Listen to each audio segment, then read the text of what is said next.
Hello Horror Hounds, welcome back to my A to Z of horror. We're at L now, and an entry that sneaked in just under the wire. I'd all set up to talk about another film, but in the week building up to watching L, from three different sources I heard about Lair of the White Worm, and never one to ignore messages from the universe. I decided at the last minute to order Lair of the White Worm on Blu-ray, swap it out for what I'd intended, and just indulge in some Ken Russell goodness. L is for Lair of the White Worm.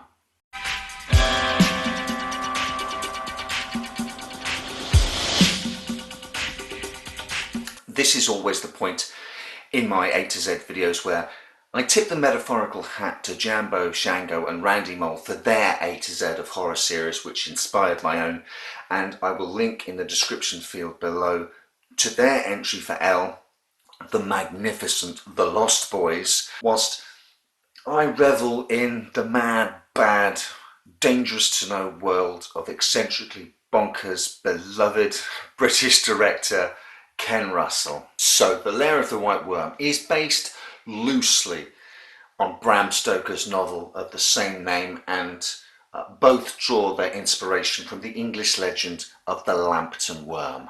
The movie was part of a 4-picture deal that Ken Russell had with Vestron Pictures, and off the back of their, some might say, surprise success with Gothic, Vestron said, if you can give us another horror movie, we'll finance the prequel you want to do to Women in Love, The Rainbow. So I'm not sure Ken Russell intended to make another horror movie, but needs must when the devil drives, and by all accounts he knocked out this script in double quick time. So in some ways it might be worth seeing this as the cheeky cousin to Gothic. I've tried getting on with the Stoker novel in various incarnations. I've tried reading it, couldn't get through it. I tried listening to the audiobook version of it, couldn't get through it. Recently the BBC put up on their Listen Again radio website a radio dramatic adaptation of Bram Stoker's Lair of the White Worm. It was interminable. To put it in modern day parlance, Bram Stoker's The Lair of the White Worm is not good. I've come to the conclusion that it's just not a very good story. To have any hope of being entertaining in any way, the original text would have to be adapted very loosely and with wild abandon. So, step up, Mr. Ken Russell. Ah, Ken Russell, how do I love thee. Let me count the ways.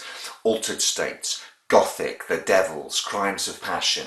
I've talked about Gothic and Altered States before, so I will link to those videos in the description field below. The Lair of the White Worm begins when a young archaeology student, Angus, unearths an enormous reptile skull in the garden of the Trent sisters' bed and breakfast that he's staying at in the Peak District.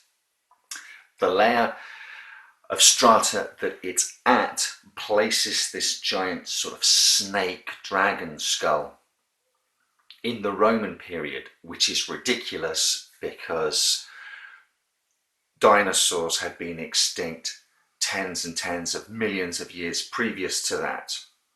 They find some Roman coins which date the find as well, and a mosaic of the crucified Christ with an enormous white snake-like creature coiled around it. What follows is a film that was clearly knocked up quickly, clearly made on the cheap, but really clearly approached with a kind of wild and reckless abandon. Is it a horror movie? Is it a comedy? Is it a horror comedy? Look, it's completely ridiculous, and the situations become increasingly ridiculous, but it's played absolutely straight, perhaps with a twinkle in the eye of one or two of the players. It's played so straight, I honestly wouldn't be surprised to hear if some people watched it and just thought it was a rubbish horror movie, when in fact it's a brilliant horror comedy. A film like this could really only come from the country of Monty Python and pantomime dames, and Ken Russell's darkly blasphemous, iconoclastic sense of humour is definitely very British. This is Ken Russell at play, and more than anything, it's Russell playing around with the ideas of what you might expect from the director of Gothic, from the director of Altered States, from the director of The Devils. He's poking fun at his own reputation as a purveyor of sort of sexy art sleaze. He fills the movie with hallucinations of sexual violence, nuns, hyper-Freudian dreams full of concords and pens standing in for erect penises. It's full of blasphemy, killer dildos, psychoactive venom, nudity, immoral, immortal snake, priestesses giving lethal head to Boy Scouts, plus a giant serpent gnaws at the limbs of a crucified Jesus. My entry for I was I Walked with a Zombie, and we touched then on Sir Lancelot's Calypso song, which brought viewers bang up to speed with the recent history and shame of the plantation-owning Holland family on the island, as well as shedding some light on the uneasy relationship between the social classes on the island. Now, in a few short films, we've got yet another musical number, this time a kind of Pogues act, which serves to clue us in on the ancient folklore of the Dampton worm, how it was slain by the ancestor of the current lord of the manor, and how the upper and lower classes sort of slot alongside one another. It's bonkers, it's fucking brilliant. If you don't get the cue at the start of the film that this film is a party from this song, then you might as well, you're not in the right frame of mind to really enjoy the insanity that unfolds. There are weak points. Look, there are sections of the film that are a little undercooked. I do believe that Russell did literally knock the script out in very short order. The sisters who run the bed and breakfast, whose parents disappeared a few years previously, their characters are a little undercooked. But some of the others, you've got Peter Capaldi, the 12th Doctor, played the young archaeologist Angus. To be fair, he's little more than a wide-eyed, enthusiastic innocent until the plot asks him to step up with a kilt and a set of bagpipes. You just have to watch it to understand what I'm talking about. The Lord of the Manor is played by a very young Hugh Grant, with a sort of loose charm mixed maybe with a perhaps slightly panicked look in his eyes, as if he's not entirely comfortable with the chaos around him, but it is incredibly entertaining to watch.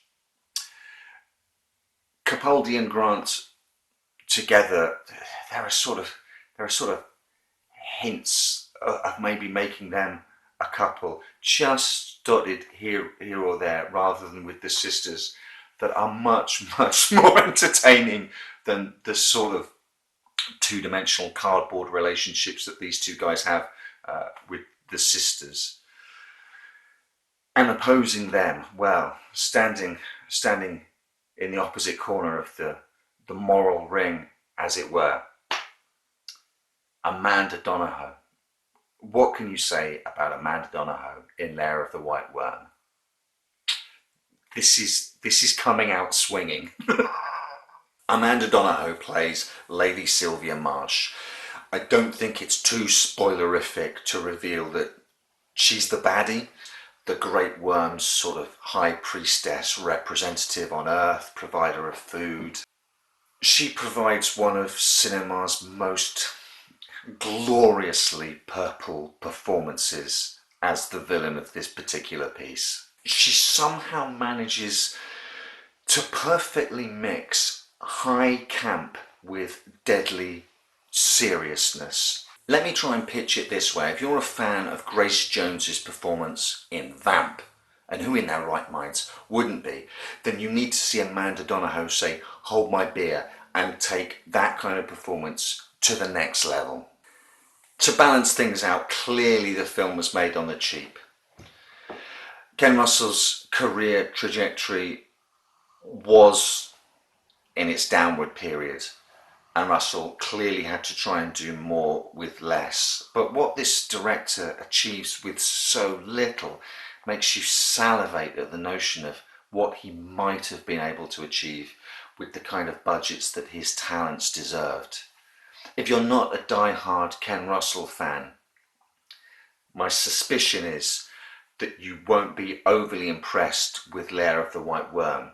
If you're sort of open to it and you've never seen any of his films before, Lair of the White Worm might just make you go, holy shit, I need to check out some more of this guy's films.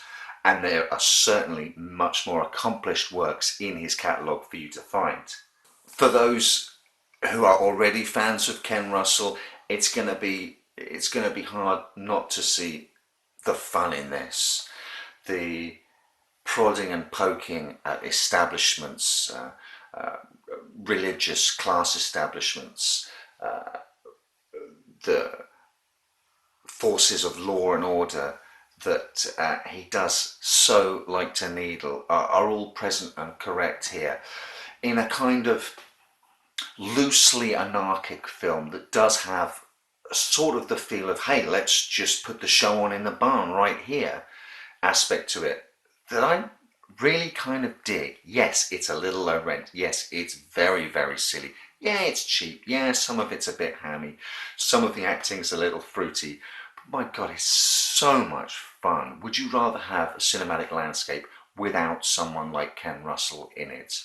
So that's it for L. We will move swiftly on to M at the end of this video. I'm going to leave another little cryptid clue for you to... Did I say cryptic or cryptid?